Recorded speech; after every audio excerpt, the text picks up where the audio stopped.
Yeah, I ran out of storage space. My bad, y'all. I keep forgetting. I try and delete the old videos after I upload them so I could just keep recording new ones, but I forgot. So, but yeah. So the rest of the trip wasn't very eventful at all. Ain't pretty much nothing happened until I actually got into the town that I was trying to be in. So there was like a little roundabout. They love roundabouts up north. Let me just say that. So there was like a little roundabout or whatever, and it was like on one of the off streets of the roundabout was police or whatever, and he literally followed me through like 2 towns, and it was the middle of the night. I think I got to town at like 2 a.m. or something like that. So we were the only two on the road, and when I tell you, he just was right behind me the whole time. He was right behind me the whole time, and I was going like 5 miles an hour. So it's like the park bench. I was going 5 miles an hour, so it's like, bruh, do what you gonna do, cause I ain't doing nothing. Look, you just gonna have to pull me for no reason. But he ended up leaving right before I got to my destination, and then we pulled in. And then first things first, I forgot to mention that after my daughter went up there, how I found a roommate was when my daughter went up there. I actually found a roommate and a job before I went up there. So how I found both of those was online. Indeed for the job, roomies.com for a roommate. And my daughter had went up in December, so her birthday in February. So I went up to visit her for her birthday. When I was up there for her birthday, I stayed 2 days. I went to a job interview, got the job, and then I went and met the lady at the house. The house looked nice, but mind you, I don't be knowing what to ask motherfuckers. I'm not used to living with people and shit like that, so I don't be knowing what to look for or what to ask for and stuff like that. So it checked out to me. It was the best one. I saw like 3-4 houses since I had went up there, and it was the best one I saw, so I was all in. I was like, bet, whatever. Fast forward to when I get there, first thing I noticed that when I actually get there is the lady's a hoarder. Like, flat out, don't throw nothing away, don't nothing have an actual spot.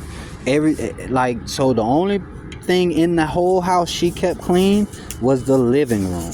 Everything else had just enough space for a trail. Like, I had to clean the room that I was renting. And I know you thinking like, dumbass, you didn't even go look at the room you was renting.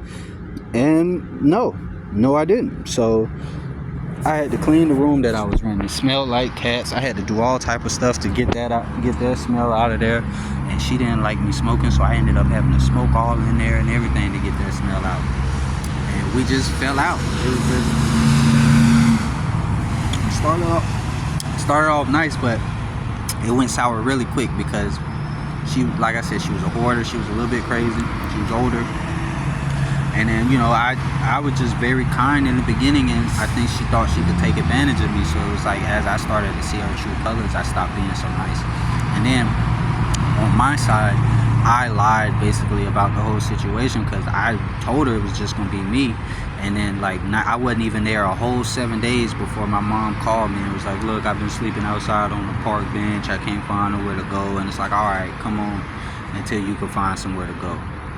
And she just ended up staying the whole time. Like, I couldn't get her to leave. And her and the lady was arguing constantly to the point where it was almost several fist fights. Like, my mom would throw stuff and she would throw stuff, and it was just, police was called several times, and it was over everything. It was over from my mom not saying good morning to smoking too much to us not wanting her food, to us not sharing food with her, to us not cleaning after her, because I would do dishes all the time because I'm eating and cooking. And if she had dishes, I would do them. Not every time, but if she had 2 or 3 dishes in there and I got 7, all right, I'll throw your 2-3 dishes on there. But if I got 1 dish and you got 7, I'm not doing your 7 dishes. I'm gonna do my 1 dish and get out your way. So she, after me doing her 2-3 dishes a couple times, realized oh, he'll do them. So she just stopped doing dishes. And it was that was a whole argument in itself, where she was just you're not cleaning your dishes. It's like, bitch, them ain't my dishes. Them not my dishes. Those are your dishes. You can tell by the food that's on them, those are your dishes. I don't eat that stuff. Stop it. And then she was like, you're not taking out your trash. And it was it's your trash bag. Your trash bags are pink, mine are white. You can clearly see this is your trash bag. What are you talking about? Had raccoons eating it and spilling it all over the front porch and everything, talking about it's my fault. It's like, bruh, you tripping. So I got there in March. It was so many ups and downs. I could go into that. That's a whole separate video. And I got there in March, and by September, she kicked herself out. Like, she broke her lease and just moved. Had her son come pack up all her stuff, and she just split. And we were squatting in that bed for like another 2 weeks, 3 weeks. I tried to rent it, and they was like, no, they'll try to rent me another one. And I got approved, but just didn't have the money, and it was just a whole big story. So I was actually going to leave at that point, but then a boss from my job was like, oh, you could come stay with me.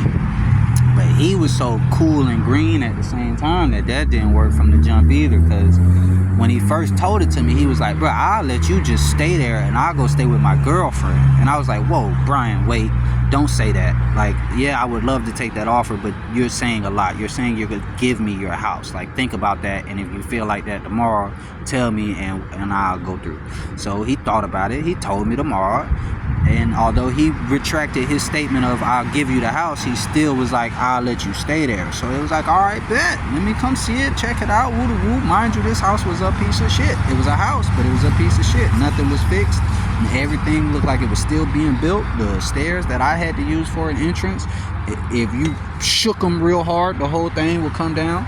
And bro was an alcoholic, low-key. So it was just like, we weren't, and he didn't like smoking either. And then I ended up quitting that job because they closed the normal thing that we do during winter, and they do door-to-door sales during winter. And it's like, bro, I'm from Florida. I'm not doing door-to-door sales in my first Massachusetts winter. Kiss my ass. And I didn't say it like that at first anyway, but by the 12th time they kept asking me, it was like, that's how I said it. But then I'm also being a dumbass. It's like, bro, they letting you stay here. If you don't do the job, they probably not gonna let you stay here. So when I told him no, he sure enough started changing his tone. Nigga, I need more rent. He started off with $600. The minute I said no, that $600 went to $800. Then that $800 went to $1,000, and it was like, by the time it hit $800, I already couldn't afford it, because it's like, I quit. I don't have a job now. You know that. Why would you raise the rent? And then because I couldn't pay him the $800, by the time the next month came, he was like, oh, now it's $1,000. It's like, bro, if I couldn't pay you the $800, why you think I'm gonna be able to pay you $1,000? And then it was like, when I finally got a job, it was just, I was so deep in the hole with him that it was like, bro, I'm just trying to get out your way. And we had a huge falling out, because I was gonna just leave, because me and